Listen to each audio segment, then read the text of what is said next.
आंख में चौनी। निरुद्देश्य ही वह घटना अचानक घट गई। दोपहर के समय निद्रा से जागकर जम्भाइयां लेते हुए उसने दीवार पर लटके आईने में अपना प्रतिबिंब देखा। उसे आश्चर्य हुआ कि प्रतिबिंब में जो बुढ़ापा दिखाई दे रहा है वह कैसे गया। भाल पर पतली रेखाएं, काले बालों के बीच सफेद केश इसके प्रमाण हैं। बताया जाता है कि अध्यापन के पेशे में लोग वृद्ध दिखाई देने लगते हैं। उसी दिन प्रातःकाल रामदास ने अपने अध्यापक पद से त्यागपत्र दिया था। इसका कारण समाज में सुधार लाने की तीव्र आकांक्षा है। पाठशाला की व्यवस्थापिका समिति को उसने धमकी दी थी कि पाठशाला की उन्नति के लिए जो चंदा वसूल किया गया है उसे उसके स्वार्थ के लिए खर्च किया जा रहा है, अतः वह इसका भंडाफोड़ करेगा। इसके प्रतिवाद के रूप में व्यवस्थापिका समिति ने रामदास पर यह आरोप लगाया कि वह नास्तिकता, उन्मुक्त प्रेम आदि का प्रचार करके छात्रों में अनीति फैला रहा है। इन आरोपों का खंडन करने के लिए आवश्यक प्रमाण रामदास के पास नहीं थे।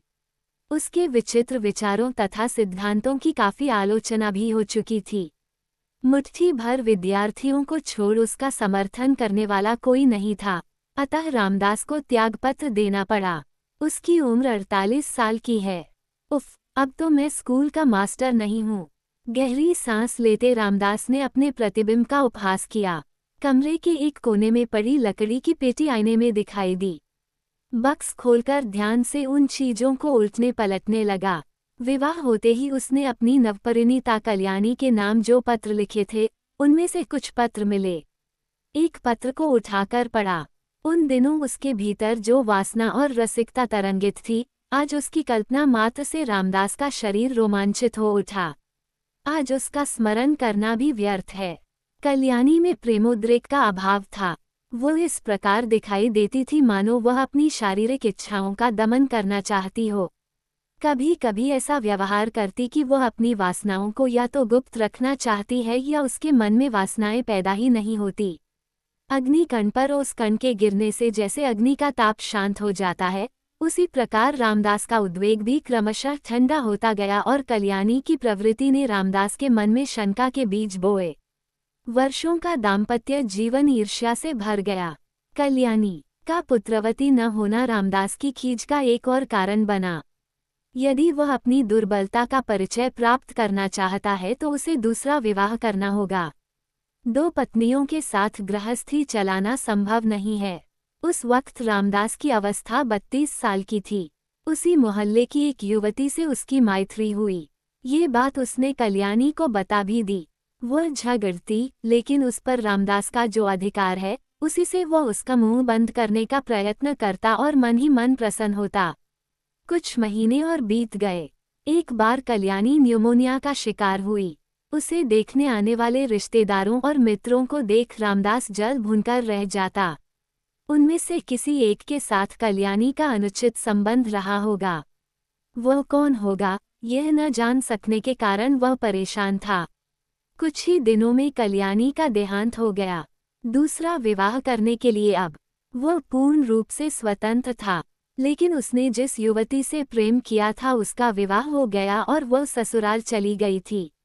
ये 15 साल पहले की बात है। रामदास ने फिर कभी किसी से प्रेम नहीं किया। एकाकी जीवन व्यतीत करता, विषाद में एक पागल का सा अनुभव करता है।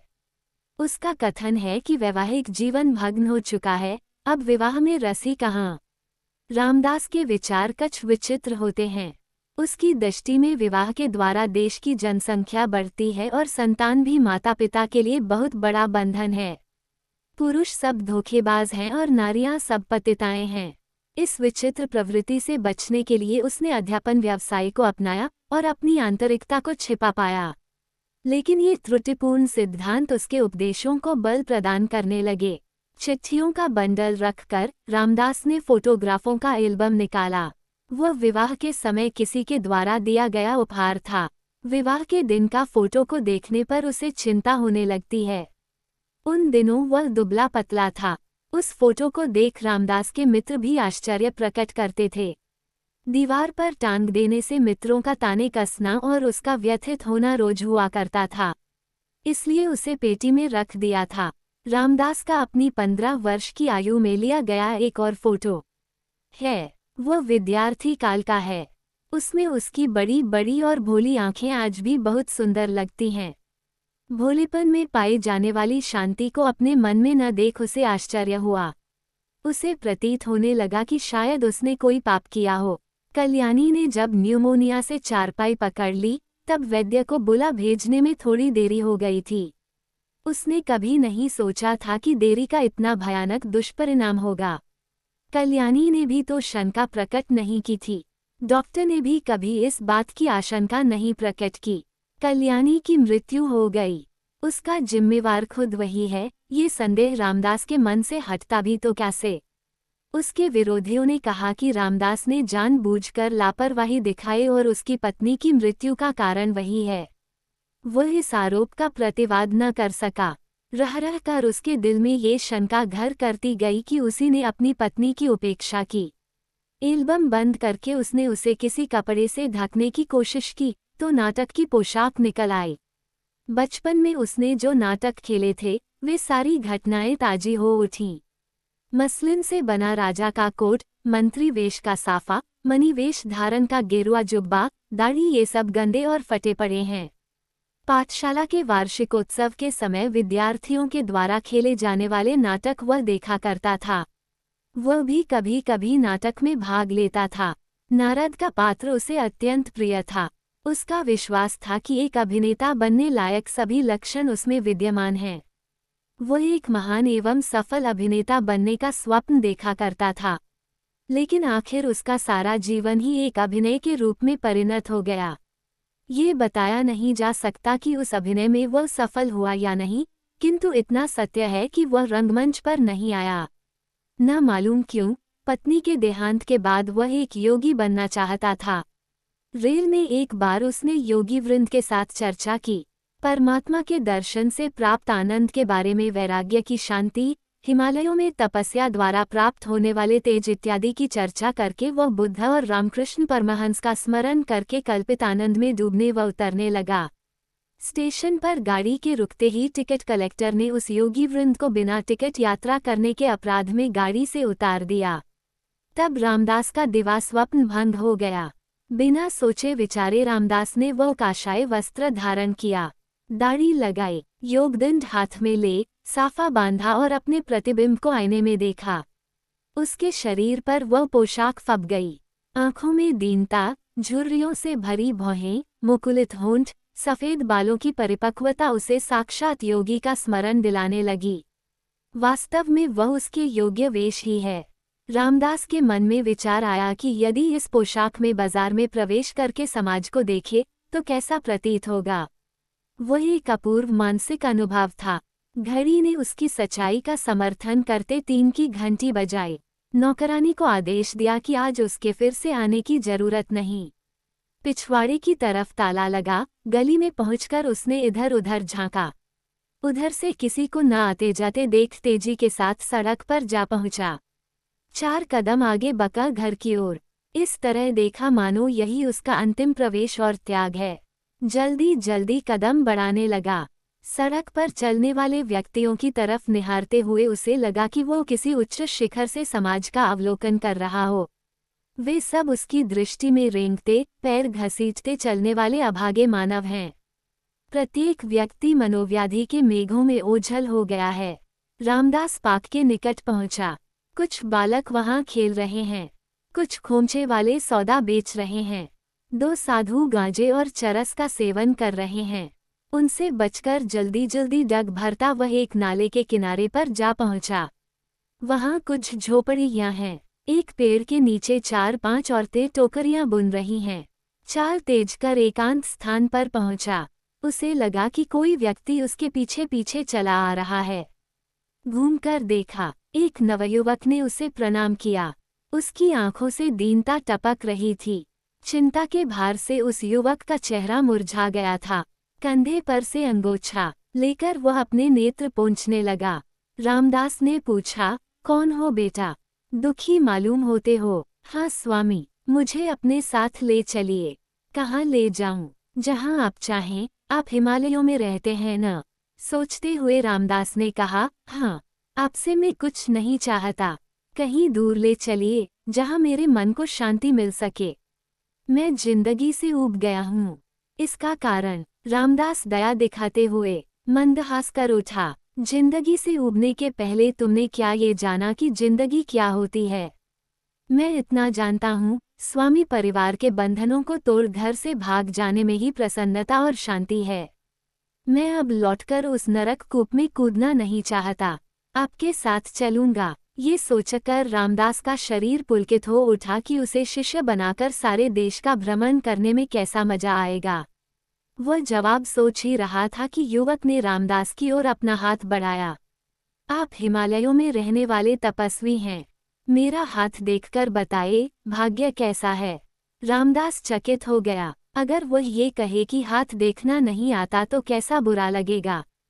फिर संभलकर उसकी हथेली को धीरे से दबाते हुए बोला, तुम्हारा भविष्य उज्ज्वल है। नहीं नहीं, मेरा भविष्य अंधकार में है। सब कुछ छोड़ छाड़ कर मैं आपके साथ चलूंगा। ये कहते हुए युवक मैंट पर बैठ गया और अपने दोनों हाथों से मुंह ढांप लिया। रामदास ने वहीं बैठकर उसे सांत्वना देते हुए कहा, तुम अबोध हो बेटा, तुम्हारी अवस्था अभी परिवार त्यागने की नहीं है। घर लौटकर पत्नी बच्चों के प्रेम पात्र बनकर यथोचित सामाजिक सेवा करो वत्स। भागकर तुम सृष्टि के अस्तित्व को चुनौती दे रहे हो। क्या इन वाक्यों का कोई अर्थ भी है? उसे लगा कि जीवन की व्याख्या करके सिद्धांतीकृत करने से सरल कार्य दूसरा न होगा। अनेक बार बड़ों के मुंह से इन सिद्धांतों को सुना था। कई बार पढ़कर इस निर्णय पर पहुंचा था कि यह सब धोखा है। हाँ बेटा, यह विराग क्षणिक है। थोड़ी देर बाद पीड़ा का उपशमन होता है। ये जीवन ही एक रंगमंच है। सदा कोई न कोई मंच पर आता रहता है। तुमको अपने पात्र का अभिनय करना होगा। असंख्य महत्वपूर्ण कार्य करने होंगे। तुमने अनेक सुनहले सपने देखे, तुम्हारे बच्चों द्वारा वे सपने सत्य प्रमाणित होंगे। अपने जीवन में कार्य साधन का शुभारंभ कर दोगे तो शेष कार्य की पूर्ति तुम्हारी संतान के द्वारा होगी। ये सृष्टि नित्य प्रति सिद्धि प्राप्त करती रहेगी। युवक ने सिर उठाकर नहर की ओर देखा, पुनः सिर अवनत करके घुटनों पर टिका दिया। नहीं, मेरे जीवन में प्रेम का सपना नहीं है। कहो बेटा, क्यों नहीं? याद करने से दुख होगा महात्मन। मैं कह नहीं सकता। ऐसा न कहो बेटा, दूसरों के साथ दुख बांटने से शांति मिलेगी। मैं कोशिश करूंगा कि तुमको मानसिक शांति दिला सकूं। जीवन के साथ समझौता हो सके, इस बात का मैं प्रयत्न करूंगा। अपना समूचा वृतांत सुनाओ। आप तो महानुभाव हैं। मैं नहीं चाहता कि आपके निर्मल हृदय को इस तुच्छ प्रेमगाथा द्वारा व्यथित करूं। आपके सामने मैं नीच नहीं बन सकता। अपने को तुच्छ कभी मत समझो बेटा। भगवान की दृष्टि में सभी समान हैं। परमात्मा सर्वत्र हैं, तुच्छ प्रेम में भी। रामदास ने कहा। युवक ने नहर में छोटे छोटे कंकड़ फेंकते हुए अपनी कहानी सुनानी प्रारंभ की। बड़ों के द्वारा हमारा विवाह निश्चय हुआ। कन्या को देखा, मुझे पसंद आई। उस वक्त मेरी उम्र 24 साल की थी और कन्या 16 साल की थी। गर्भाधान संस्कार के होते ही मैं पढ़ने कॉलेज चला गया। पढ़ाई समाप्त कर 8 महीनों में वापस आया। एक पुत्र पैदा हुआ, उसे हरि का नाम दिया गया। मुझे नौकरी मिली, मजे के साथ गृहस्थी चलने लगी। 5 साल बाद एक बच्ची हुई जिसका नाम राधा रखा गया। हरि हमेशा अपनी माँ के साथ रहता था। राधा मेरे पास ज्यादा हिल मिलकर रहती थी। एक बार मेरे मित्र ने कहा कि राधा बिल्कुल मेरी शक्ल की है। तब मैंने जाना कि हरि में मेरी रूपरेखाएं नामात्र के लिए भी नहीं हैं। मेरी क्या, हमारे कुटुंबियों में से किसी की भी नहीं है। मेरे मन में बड़ा संदेह पैदा हुआ कि वो मेरे द्वारा नहीं पैदा हुआ है। लोगों ने कहा भी था कि विवाह के 10 महीने भी पूरे नहीं हुए, तुम पिता बन गए। युवक ने मौन धारण किया। बस यही, महीने पूरे होने के पहले भी तो बच्चा पैदा हो सकता है। रामदास ने कह तो दिया, लेकिन अपनी भूल पर होंठ काट लिया। युवक ने फिर कहना शुरू किया, लेकिन शक की बात को क्या कहेंगे। दिनों के बीतते बीतते मेरा संदेह बढ़ता गया। रिश्तेदारों और मित्रों की रूपरेखाओं का अन्वेषण करने लगा। बिना प्रमाण के उस पर निंदारोप करने का साहस मुझमें न था। विचित्र बात तो यह है कि मेरे संदेह के साथ साथ उसका प्रेम बढ़ता गया। मैं सोचता कि मेरा संदेह भुलाने के लिए यह अभिनय कर रही है। कभी कभी चुभन भरी बातें कहकर मैं अपना संदेह प्रकट करता, झगड़ा होता। ये सब परस्पर अनुराग सूचित करने वाले प्रमाणों तथा शब्दों से समाप्त होते। पर उसकी भीगी आंखें बोझिल हो गई। वह आगे कुछ कह न सका। थोड़ी देर बाद स्वस्थ हुआ। आज दोपहर को मैंने सत्य का पता लगाया, ये कहते कहते उसने दीर्घ निश्वास लिया। सविस्तार बताओ बेटा, रामदास ने कहा। अब मेरा कोई संदेह नहीं। हरि का पिता लक्ष्मीपति नामक युवक है। बचपन से हम दोनों मित्र हैं। एक ही शहर में कुछ वर्ष काम भी किया। मेरे विवाह के समय हम दोनों एक ही शहर में रहते थे। कुछ समय बाद उसका तबादला हो गया। कभी कभी वह पत्र लिखा करता था। परसों हम लोगों को देखने आया। हरि में उसकी रूपरेखाएं हैं। वह 2 दिन रहा। मेरी पत्नी भी हम दोनों के वार्तालाप में उत्साह दिखाती रही। मेरे लिए अपरिचित कोई आत्मीयता उन दोनों के बीच थी। संभाषण में कहीं वह भाव व्यक्त न होता था। उन दोनों की देखने वाली दृष्टियों में तथा दोनों की मिलकर मेरी तरफ देखने वाली नज़र में भी मुझे कोई बात दिखाई दी। रामदास स्वभावतः ही हंस पड़ा। मन की चंचलता और भ्रांति का यह अटूट प्रमाण है। मित्रों के प्रति ऐसी कल्पना करते हो बेटा। यही नहीं स्वामी जी, आज सुबह लक्ष्मीपति चला गया। उसे विदा देकर मेरे घर लौटते लौटते दोपहर हो गई। राधा सो रही थी। हरि स्कूल से लौटा न था। हाल को पार कर शयन कक्ष के किवाड़ खोल दिए। वह चौंक पड़ी। अभ्यंगन स्नान किए हुए थी। कोई चीज हाथ में लिए देख रही थी। मुझे देख घबराई हुई सी झट उठकर खड़ी हो गई और हाथ के कागज को मसलकर मुट्ठी में बंद कर लिया। क्या है वह? मेरे प्रश्न को सुनकर वह चौंक उठी। कुछ नहीं, उसके कंठ में कर्कशता थी। मैं जानता हूँ वह क्या है। मैंने कहा, तो मुझसे पूछते क्यों हो? मैंने जो सोचा वो सही है या नहीं जानने के लिए। क्या सोचा है पहले कहिए तो। नहीं कहूँगा। नहीं कहेंगे तो मैं भी नहीं बताऊंगी कि क्या चीज़ है। एक कदम आगे बढ़ाकर उस मुट्ठी में जो है चुपचाप दे दो। मैंने गरज कर कहा, मैं नहीं दूंगी। ये कहते वह 2 कदम पीछे हटी। जानती हो, मैं जबरदस्ती ले सकता हूँ। ओहो, मुझे परेशान मत करो, दे दो। ये कहते मैंने उसके घुटने तक सर के आंचल को पकड़ लिया। दूर रहिए, जाए। जोर से चिल्ला उठी वह। क्यों नहीं देती? आप ये हठ क्यों करते हैं? चूंकि मैं सब कुछ जानता हूँ इसलिए। क्या जानते हैं आप? ये तो पागलपन है। तुम भी तो जानती हो कि मैं क्या जानता हूँ। मैं कुछ नहीं जानती। उसने कहा, हाँ, कहते जो हैं कि पति को अंत में ही तो मालूम होता है। मैंने कहा, आहा, परिहासपूर्वक कहती वह हंस पड़ी। अंत में मालूम होने पर अंत में ही विश्वास करना है। ये कहकर उसने अपना वार्तालाप समाप्त किया। मेरा क्रोध उबल पड़ा। मैंने उसके मुंह पर कसकर एक चपत जमा दी। उसके हाथ से उस चीज को लेने की कोशिश की। उसने अपनी मुट्ठी ढीली नहीं की, बल्कि खाट की पट्टी पकड़े मुझे जोर से धकेल दिया। मैं चारपाई पर गिर पड़ा। उसी आवेश में कोई चीज सी ढूंढने की हालत में पहुंच गया और चीनी मिट्टी की बनी फूलदानी उस पर फेंक दी। वो उसी वक्त प्रवेश करके कमरे में जा रहे हरि को जा लगी। अम्मा, कहते वह गिर पड़ा। मैं उस ओर आगे बढ़ने को हुआ, लेकिन भीतर से चिटकनी लगा ली गई। जाओ, यहाँ मत आओ। लड़के का रुद्ध स्वर अस्पष्ट सुनाई दिया। मुझे लगा कि मैं पहाड़ की चोटी पर से नीचे खाई में गिर गया हूँ। धीरे धीरे चलता इधर आ पहुँचा। अब आप ही को मुझे उबारना होगा। आवेग से उस युवक के होंठ कांप रहे थे। उमड़ने वाला दुख उसके हृदय को विकृत बना रहा था। रामदास ने उसे सांत्वना देते हुए उसकी आंखों में तीक्ष्ण दृष्टि डाली। देखो बेटा, तुम कहते हो कि मैंने वो किया और मैंने ये किया। ये मैं कहाँ पर है? भूख लगने पर खाना चाहते हो, गुदगुदाने पर हंस पड़ते हो, चिकोटी काटने पर रोते हो। ऐसा कौन कार्य है जिसे सबने न किया हो और तुमने किया हो? अहम को भूल जाओ, आंसू और हास को भूल जाओगे। तुमने अपने अहम पर विचार करके प्रेम किया और अब द्वेष कर रहे हो। इसलिए अहम से भाग रहे हो। तुम अपनी पत्नी और पुत्र से द्वेष नहीं करते हो, तुम खुद अपने से द्वेष करते हो। हरि पर नहीं, तुमने फूलदानी अपने ही ऊपर फेंकी थी, अब घायल हो दौड़ते आ गए हो। इस संदर्भ में रामदास ने कोई श्लोक पढ़कर अपने पक्ष का समर्थन करना चाहा, लेकिन अशुद्ध बोलना उसे पसंद नहीं आया। मैंने उससे प्रेम करना चाहा, लेकिन एक कुलटा से मैं प्रेम नहीं कर सकता स्वामी जी।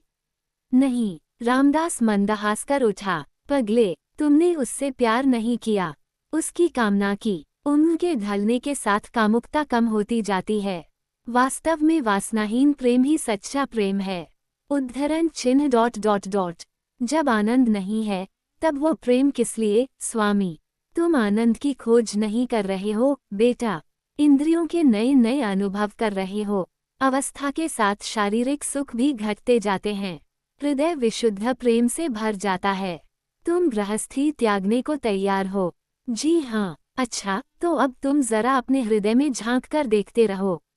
ईर्ष्या और द्वेष है न? जी हाँ महात्मन, अब मुझे ज्ञात हो रहा है। मन में विकलता हो रही है। तुम अपने बारे में मत सोचो, अपनी पत्नी और संतान की चिंता करो। उन्हें प्रेम और अनुराग से भर दो, उनको सुख पहुँचाओ तो तुम भी सुखी होगे। वेद इसी रहस्य की घोषणा कर रहे हैं। यह मेरे लिए कैसे संभव होगा? क्यों नहीं? तुमने स्वयं यह नहीं देखा कि तुम्हारी पत्नी की मुट्ठी में क्या था? वह साधारण कागज हो सकता है, कभी तुम्हारा ही लिखा हुआ प्रेम पत्र हो सकता है। पुरानी चिट्ठियां हृदय को आनंद देती हैं।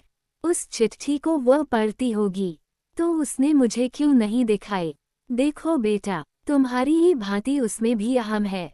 तुमने अपने अहम का प्रदर्शन किया, उसने भी अपना अहम प्रकट किया। तुम्हारी मूर्खता और जबरदस्ती ने उसमें भी मूर्खता और जबरदस्ती पैदा की। वो रहस्यपूर्ण स्वार्थों का संघर्ष था। तुम उसके पास जाओ, अपनी मूर्खता पर पश्चाताप प्रकट करके उससे क्षमा मांगो। उसके हृदय के द्वार खुल जाएंगे। विश्व भर को आप्लावित करने वाली प्रेमवृष्टि तुम पर बरसा देगी। महात्मन, एक और व्यक्ति द्वारा उत्पन्न बच्चे को मैं कैसे प्यार कर सकता है? हम सब भगवान के बच्चे हैं, तुमको उससे प्यार करना होगा। मुझसे ये संभव नहीं है, तुम इसे संभव बना सकते हो। परिस्थितियों के वशीभूत हो, अज्ञान में उसने अपचार किया होगा। उसके अतीत के जीवन को क्षमा कर दो। अच्छे मार्ग पर चलने के लिए एक और अवसर प्रदान करो। जन्म से लेकर मृत्यु पर्यंत उत्तम बना रहने वाला व्यक्ति हमें कोई नहीं है। अज्ञानवश यौवन की चपलता के कारण हम गलत कदम बढ़ाते हैं, भूल करते हैं, जब तब औंधे मुंह गिर जाते हैं, झाड़ पोंछकर उठते हुए पुनः जीवन यात्रा चालू करते हैं। मेरी आंखों में झांको। तुम कहते हो कि उसने अपराध किया है, तुम अपने आप से प्रश्न करो, क्या तुमने कभी ऐसा अपराध नहीं किया? लेकिन मैं पुरुष हूँ, वह नारी है, मातृत्व के द्वारा पूर्णता पाने का भार उस पर है। गुरुदेव, यदि आपका कहना सत्य है तो नीति के लिए कहीं स्थान न होगा। यही पागलपन है बेटा, व्यभिचार ही एक दुर्नीति नहीं है। झूठ, फरेब, धोखा, अन्याय, घूसखोरी, भ्रष्टाचार, ईर्ष्या, द्वेष, युद्ध इत्यादि इस संसार में अनेक बातें हैं। ये सब अनाचार हैं, पर इनसे द्वेष करके तुम समाज से भागते नहीं हो। इन अनाचारों द्वारा जो धनी बने हुए हैं उनको आदर्श बताकर समाज उनकी प्रशंसा कर रहा है। परिहास और व्यंग्य के रूप में मृत्यु के साथ समाप्त होने वाले इस क्षणिक जीवन में ये भी कोई अपराध है? अनंत विश्व में अनवरत होने वाले सृष्टि समर में प्रेम में असावधानी से आंखें मूंदना क्या बहुत बड़ा पाप है? मैं एक व्यक्ति को जानता हूँ। रामदास कुछ कहने जा रहा था, लेकिन अपनी भूल पहचान कर हठात रुक गया। कहिए गुरुजी, लगता है आपको जीवन का अगाध अनुभव है। नहीं बेटा, मुझे कोई बड़ा अनुभव नहीं है, लेकिन मैं इतना जानता हूँ कि प्रेम क्या है। समस्त विश्व गंभीर एवं सृष्टि शाश्वत रहती है उसी के कारण। रामदास के नेत्र सजल हो चमक रहे थे। परिहास में प्रवेश करके उस व्यक्ति को उठाकर आगे चलने के लिए तैयार किया। मेरे साथ चलो बेटा।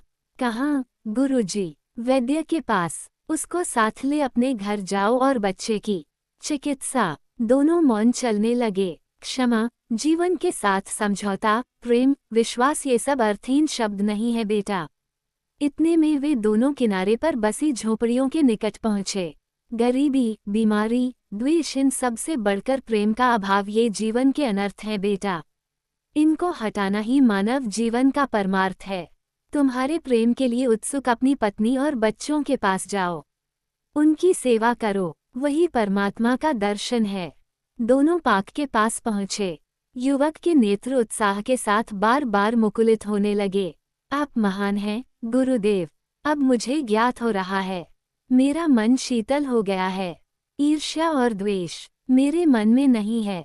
मैं घर जाऊंगा, वैद्य को अपने साथ लेता जाऊंगा। बेचारा हरि घायल हो, परेशान होगा। ये बेचारी कितना। स्वामी जी, मैं आपको क्या दे सकता हूँ? मैंने कुछ किया ही नहीं बेटा। दूसरों के लिए जियो, ईश्वर तुम्हारी रक्षा करेगा। जल्दी डग भरते वह युवक पाक के पीछे की ओर चला गया। रामदास अपने आप हंस पड़ा। जो कुछ हुआ उसे हास्यास्पद प्रतीत हुआ। वह सोचा करता था कि दर्शन और वेदांत झूठे हैं, मानव दगाबाज है। आत्मिक चिंतन और भगवान पर कभी उसका विश्वास जमा नहीं था। विश्वासविहीन अपनी बातों पर विश्वास करके अपने जीवन विधान को बदलने के लिए तैयार होने वाला एक व्यक्ति आज उसे दिखाई दिया। मानव कैसे भोले भाले हैं। कुछ गंभीर ध्वनित होने वाले वचनों तथा शून्य भावों के वशीभूत हो धोखा खा जाते हैं। अपनी भाषा और भावों पर वही उद्विग्न हो उठा। उसके भाल पर पसीने की बूंदें चमकने लगी। साफा निकालकर उसकी एक परत खींचकर उससे अपना मुंह पोंछ लिया। सूर्य अस्ताचल की यात्रा करने लगा। परछाइयां लंबी होती गई। वृक्षों की डालियों तथा पश्चिमी आकाश पर संध्या की अरुणिमा ने मानो लाल शाल उड़ा दी। दो साधु अपने झोले बांधकर मजे से बात करते नहर की ओर जा रहे हैं। लगा कि उनमें से एक घूमकर रामदास की ओर देख रहा है। झट रामदास ने साफा सिर पर लगा लिया और पाक के दूसरी तरफ चला गया। नल के पास मुंह धोकर पानी पी लिया और भिखारियों के बीच से गुजरते हुए पाक में पहुंचा। एक कोने में लकड़ी की बेंच पर घुटने सिकोड़कर आंखें मूंदकर बैठ गया। कुछ मिनट बीत गए। बच्चों की किलकारियां उसके कानों में प्रतिध्वनित हो उठी। थोड़ी देर बाद बच्चे खेल में निमग्न हो गए। उनका दौड़ना, उछल कूद करना, भोली हंसी, सहज प्रसन्नता ने रामदास को आकर्षित किया। वह उनकी ओर देखता बैठा रहा। आकाश की अरुणिमा पिघल गई और घने नीले रंग के मेघ फैलने लगे। फैक्ट्री की कूक सुनाई दी। कबूतर वृक्षों पर फुदकने लगे। रामदास ने गिनकर देखा, 6 बच्चे आंख मिचौनी खेल रहे हैं। 5-6 साल की एक बच्ची चोर है, उसकी आंखों पर पट्टी बंधी हुई है। बाकी 5 बच्चे इधर उधर बचते दौड़ते पौधों के पीछे और बेंचों के नीचे छिप रहे हैं। वो लड़की अपने हाथ फैलाए ढूंढती घूमती हुई रामदास के पास आई। वो उठने ही वाला था कि उसकी भुजा पकड़ ली। लो, चोर पकड़ा गया, मिल गया। वाह, चोर यहाँ पर हो। चिल्लाती हुई लड़की ने अपनी पट्टी खोल दी। बाकी बच्चों ने हंसते हुए उसको चारों तरफ से घेर लिया। यही चोर है, लड़की ने कहा। बाकी बच्चे रामदास को इधर उधर खींचने लगे। वो मन ही मन ये सोचकर डरता रहा कि कहीं उसकी नकली मूंछ और दाढ़ी न निकल आए। खड़े होकर संभाल लिया। वो बच्ची लजाकर मुस्कुराते वहां से भाग गई। बाकी बच्चे भी उसके पीछे भाग गए। रामदास पाक के फाटक के पास पहुंचा। दर एक तांगा आ खड़ा हुआ। उसमें से वही युवक और एक लड़का उतरकर उसी की ओर बड़े चले आ रहे हैं। स्वामी जी, मैंने सोचा था आप यहीं रहेंगे। देखिए, तांगे में मेरी पत्नी और राधा बैठी हैं। पाक की तरफ सैर करने निकले। वह आपके दर्शन कर आशीर्वाद पाना चाहती है। यही हरि है। छोटा सा घाव हो गया है। वैद्य ने पट्टी बांध दी है। स्वामी जी, आपके कथनानुसार ही हुआ है। वह चिट्ठी नहीं पढ़ रही थी। मैं जब वहां पहुंचा था उस वक्त वह हमारे विवाह के समय का फोटो देखकर उन मधुर स्मृतियों में खोई हुई थी। मैं पराई की तरह उस जगत में पहुंचा। मैं मूर्ख हूँ स्वामी जी। मैंने सारी बातें बताकर उससे क्षमा मांग ली है। आप महान हैं। क्षण भर ठहरिएगा, मैं उनको यहीं ले आता हूँ। ये कहते हुए वह युवक तांगे के पास चला गया। रामदास ने देखा कि उस युवक की पत्नी और पुत्री तांगे से उतर रही हैं। धीरे धीरे चलते उसके निकट आ रही हैं। उनकी ओर एक दृष्टि दौड़ाकर रामदास झट घूम पड़ा और चलने लगा। उनके पहुंचने तक रामदास वहां न था। उनको वहीं छोड़ युवक स्वामी जी को पुकारता हुआ उसके पीछे चलता गया। स्वामी जी जा रहे हैं, उनको आशीर्वाद न देंगे? रामदास ने युवक के नेत्रों में देखा। ईश्वर ही तुम लोगों को आशीष देंगे। मुझे जाना है। कहाँ जाएंगे स्वामी जी? घर। घर? आपने कहा था कि कोई अपना घर नहीं है। हाँ बेटा, ईश्वर ही मेरा घर है। रामदास जल्दी जल्दी चलने लगा। लौटकर देखा, वो युवक पार्क से चला जा रहा है। हरि को देखते ही रामदास को मालूम हो गया कि वही चोर है। अपने विद्यार्थी जीवन का फोटो उसी दिन दोपहर को देखा था।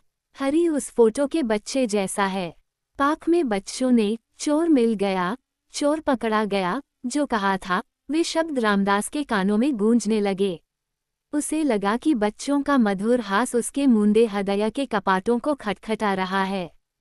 कपाट खुल गए। वेदांत सब परिहास है। मनुष्य दगाबाज है। यही वह सोचता था। वह भी दगाबाज है। उसका जीवन ही प्रच्छन्न व्यंग्य है। कल्याणी से प्रेम करके क्या वह उसे क्षमा कर सका? स्कूल का अनाचार प्रकट करने की धमकी दी। ये किस लिए? पाठशाला की व्यवस्थापिका समिति पर द्वेष के कारण ही था। उसका किस पर विश्वास है? क्या उसे अपने ऊपर विश्वास है? कल्याणी जब खाट पकड़े हुई थी, उस वक्त वैद्य को तुरंत क्यों बुला नहीं भेजा? उसके मर जाने पर दूसरा विवाह करने के विचार से ही तो। वह भी विवाह के पूर्व बच्चे को धारण करने वाली युवती के साथ विवाह करने के कारण ही तो किया था।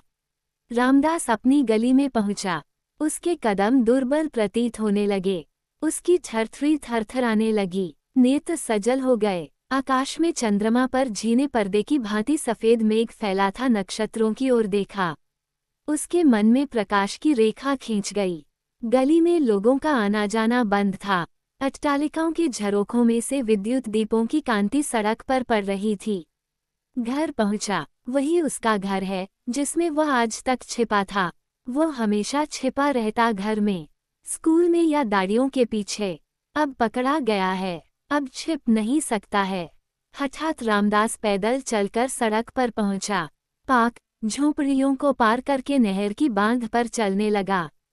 नकली दाढ़ी और मूछें निकालकर नहर में फेंक दी और भी चलने लगा। और भी दूर कोहरे से भरे धुंधले दिखाई देने वाले उस हरे पर्वत की ओर चलता गया।